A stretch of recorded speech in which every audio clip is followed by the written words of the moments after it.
पहा नवीन एपिसोड्स एकदम add free.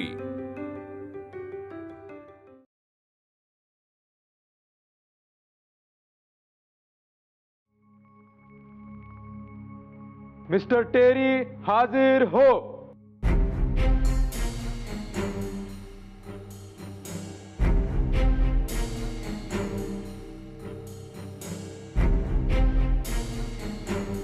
You may start with the question.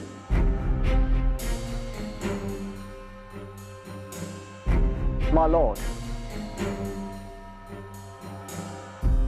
Mr. Terry, you are a graphologist.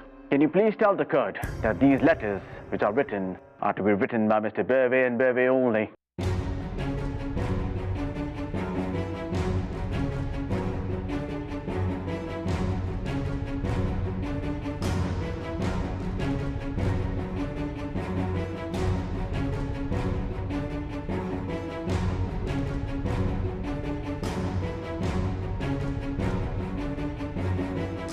At first glance, this handwriting is likely to be Mr. Bervey.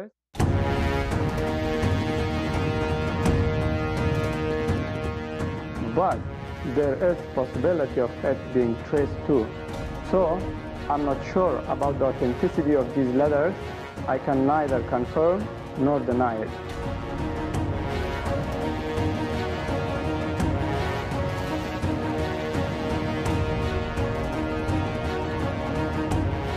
Point to be noted, my lord.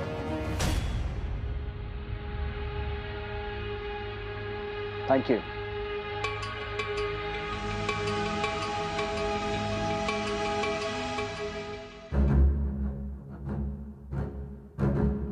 कर्जाचा डोंगर नुसता वाढतच चाललाय। काय करावं समजत नाहीये। हा खटला काही लवकर संपेल असं वाटत नाही बळवंतराव। मुसक्या बांधल्यासारखी परिस्थिती झाली आहे।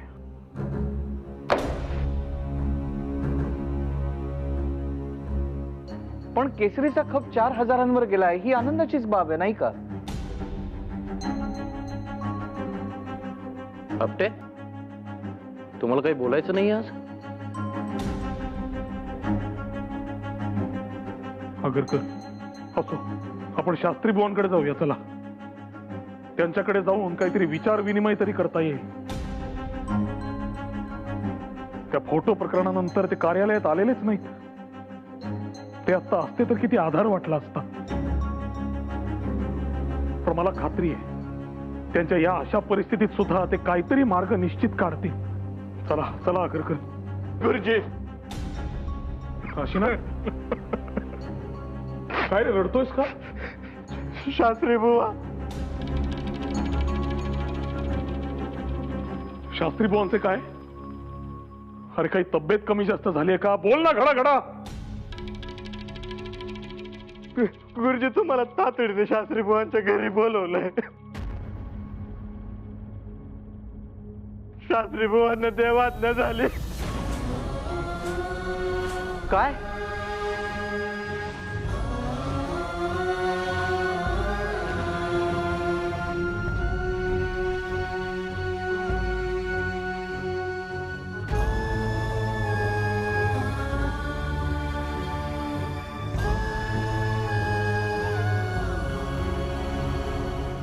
खटला तोंडावर आलेला असताना शास्त्री बुवांचं जाण ही एका मोठ्या अरिष्टाची चाहूल तर नाही।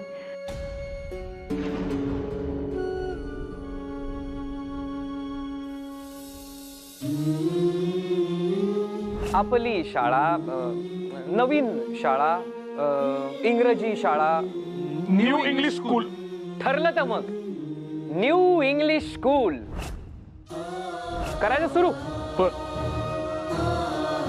फिरलं का? फिरले की तुमचा स्पर्श झाल्याखेरीज आपले वृत्तपत्र काही सुरू होणार नव्हते। म्हणजे एक दिवस कैलासवासी झाल्यावर मागे राहणारे लोक त्या फोटोची पूजा करायला सुरुवात करतील आणि एक नवीन रीत सुरू होईल। हो काय काय हो गोपाळराव, एवढं अभद्र बोलायची काही गरज आहे का?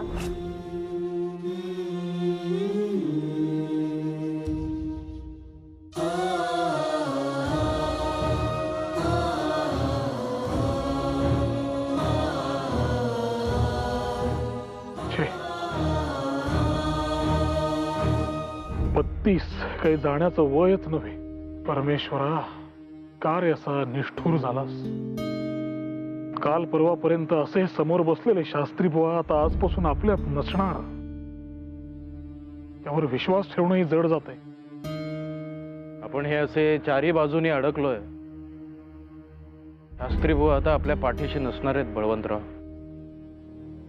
त्यांचे अनुभवाचे सल्ले सुद्धा लढायचं बळ देऊन जायचं आपल्याला.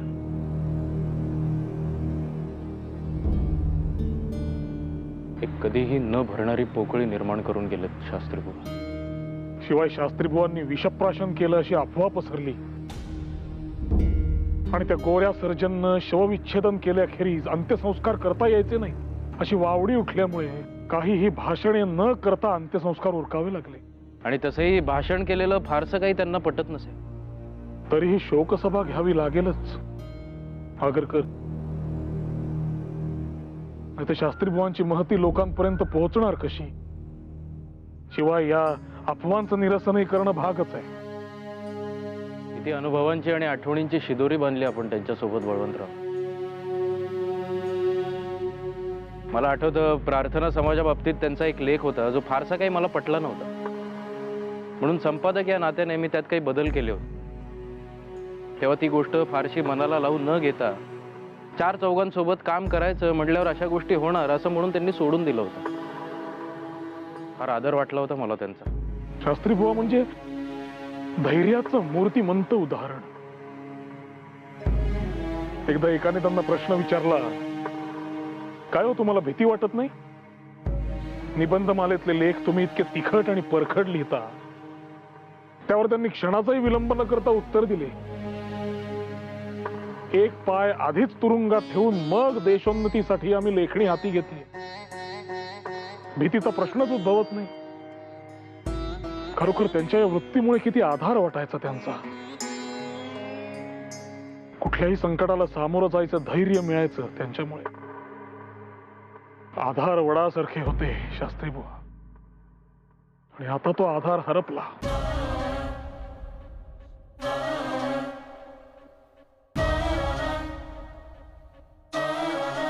शास्त्री बुवा, शोकसभेतून त्यांची आठवण काढूच आपण बळवंतराव.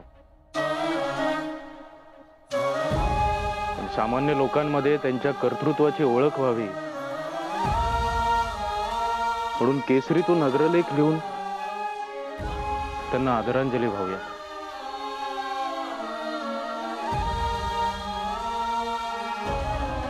निष्ठुर मृत्यूने आमच्यापैकी आमचा वडील बंधू धर्मराज यमसदनास पाठवला. आमच्या बंधाचा ग्रंथमणीच हिरावला. मात्र हे दुःख पचवून आम्ही एकजुटीने उभे राहू. आम्ही एकवार मनाचा निश्चय करून देशोन्नतीसाठी झटण्याचा संकल्प केला होता, तो ढळू देणार नाही. सत्याचा कैवार घेऊन शुद्ध अंतःकरणाने लोकहितासाठी भांडणाऱ्यांना कोणत्याही प्रकारची धास्ती बाळगण्याचे कारण आहे असे आम्हाला वाटत नाही. असे असूनही प्रसंग आलाच तर त्याला तोंड देण्यास आम्ही कचरू अशी कोणीही शंका घेऊ नये. आमचे धैर्य आणि कार्यनिष्ठा पणास लावण्याची ही संधी आहे असे आम्ही मानतो.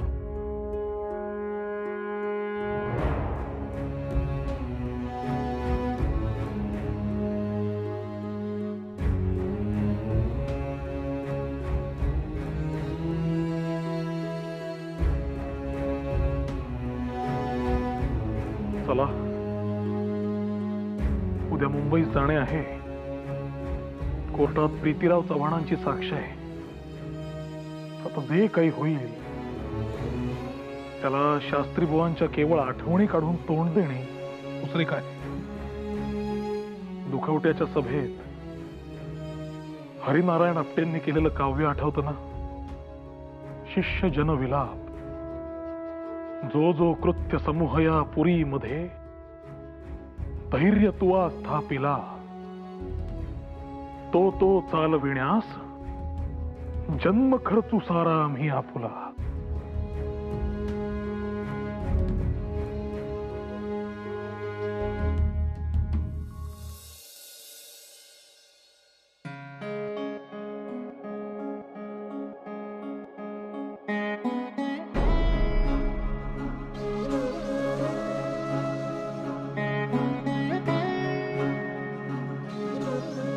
बाईसाहेब, दादासाहेब तुम्हाला भेटायला आले. त्यांना आत घेऊन या.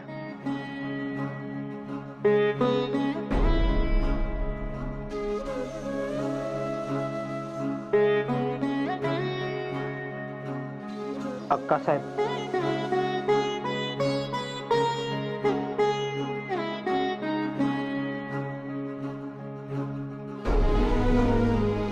दादासाहेब, आज आम्ही आपली बहीण म्हणून तुमच्या समोर बोलतो. आमच्या बाळाचं आयुष्य आता सर्वस्वी तुमच्या हातात आहे. उद्या आपली कोर्टात साक्ष आहे. आपल्या साक्षीनं पारडं फिरेल आणि आमचं लेकरू कायमचं त्या छळातून मुक्त होऊन आमच्याकडे परते. आई तुळजाभवानीकडे आमचं फक्त एवढंच मागणं की आमचं लेकरू आमच्याकडे परत येऊ दे. अक्कासाहेब, शांत व्हा तुम्ही. बसा.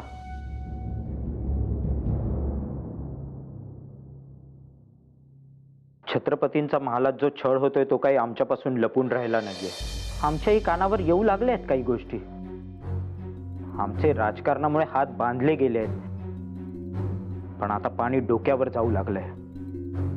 स्वतःच्या लालसेपायी जर कोणी महाराजांचा जीव धोक्यात टाकणार असेल तर आम्ही गप्प बसणार नाही. आता समोर कोणी येऊ, आमची साक्ष सत्य तेच वदेल. तुम्ही काही काळजी करू नका. आणि महाराज आमचेही कोणीतरी लागतात ना. आमचं रक्ताचं नातं आहे त्यांच्याबरोबर. ते आम्ही पातळ होऊ देणार नाही. लवकरच छत्रपती महाराज तुमच्याबरोबर या वाड्यात आनंदाने राहतील. तुम्ही बघाच.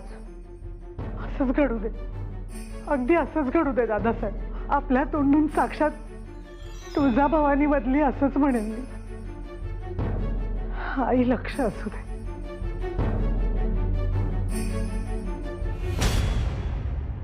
प्रीतीराव रताजीराव चव्हाण हाजीर हो.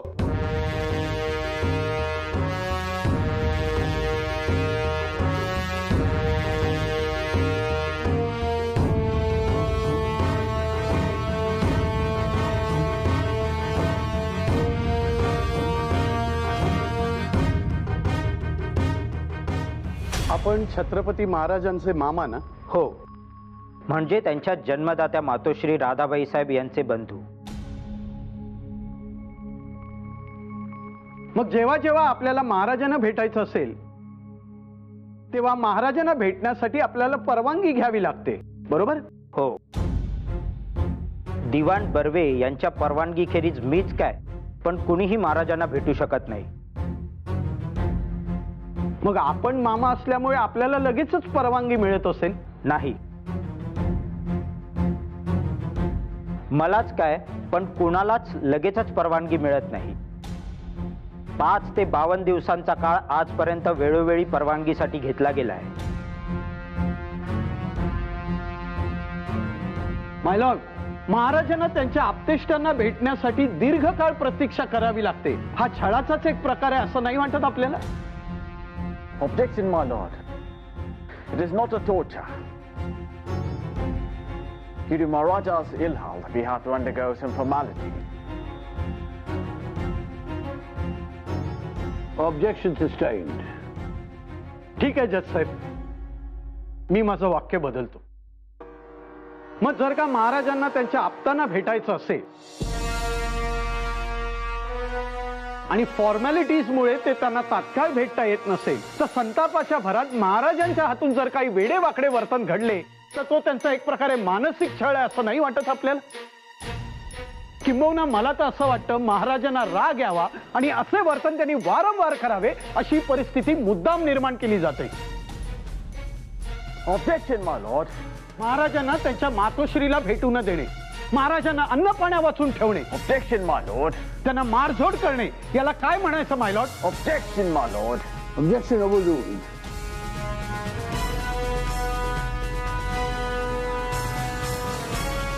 The matter you may proceed. My Lord, एखादी गोष्ट मनाविरुद्ध घडली तर संताप येणं आणि तो व्यक्त करणं हे स्वाभाविक आहे.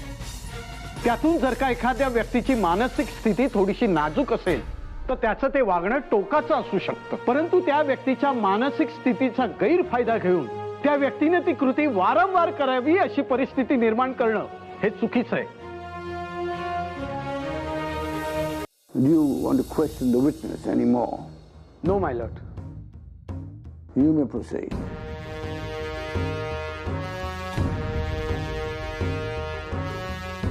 Mr. Prithviraj, who told you that Maharaja is mistreated, starved and abused?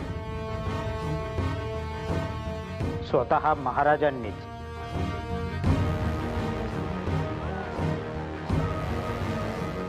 My lord, I don't want to ask any more questions to Prithviraj. My lord, I wish to bring into light that if Madhava Berve is removed, the only person who's going to get benefited, Prithviraj.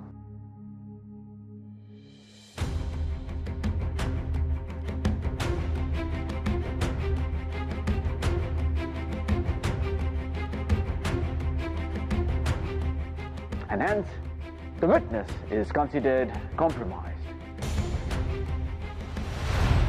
Objection my lord. फिर्यादीच्या वकिलांना साक्षीदारावर अविश्वास दाखवता येणार नाही. त्यांना हवे तेवढे प्रश्न विचारा आणि त्यांची साक्ष खोटी आहे हे सिद्ध करा. आपल्याला नेमकं काय म्हणायचंय हे जरा स्पष्ट केलं तर फार बरं होईल. My lord, there is no point in proving that this witness is honest or dishonest. After all the false accusations, the very first accusation was he is not allowed to meet his relatives. After their adoption, there is no legal relationship between Prithviraj and Maharaja. But still, he is permitted to meet him. That's the reason why I'm asking the court to dismiss this witness.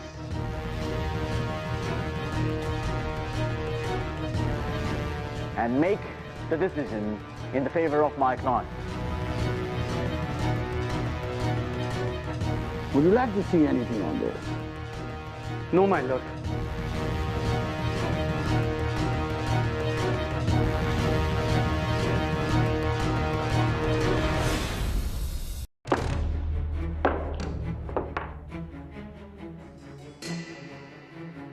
Good.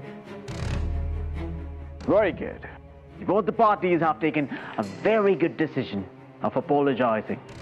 And I assure you, you won't regret. देवानेच तुम्हाला माफी मागण्याची सद्बुद्धी दिली असं समजा.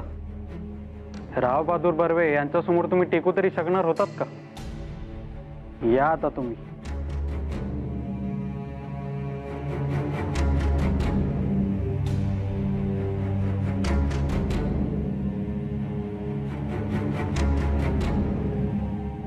Good.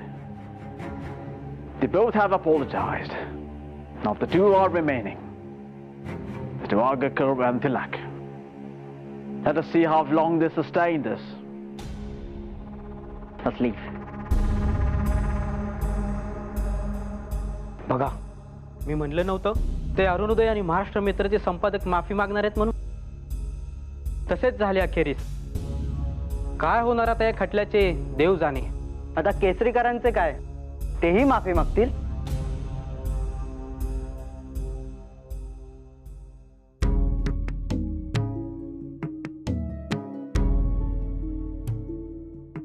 ज्या ज्या वृत्तपत्रांनी ही पत्र छापली, हे प्रकरण प्रसिद्ध केलं, त्यातल्या दोन्ही वृत्तपत्रांनी आता लेखी माफी कोर्टाला सादर केली. हा मोठाच धक्का आहे खरं तर. आता सत्याच्या या कुरुक्षेत्रावर केसरीकार एकटे उरलेत. बळवंतराव, काय करावं? अट्टाहास सोडून देऊन इतर सल्ला देतात त्याप्रमाणे माफी मागावी का?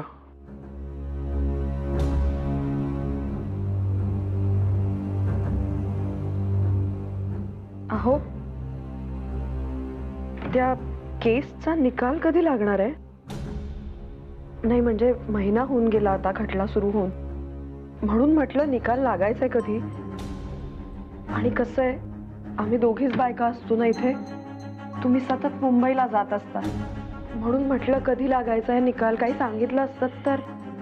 अहो काय विचारतीये? जज आहे का? कधी निकाल लागणार ते सांगायला? कोर्टाचे काम ते सरकारी काम, लागायचं तेव्हा निकाल लागणार. काहीतरी बाळबोध प्रश्न विचारू नका. आणि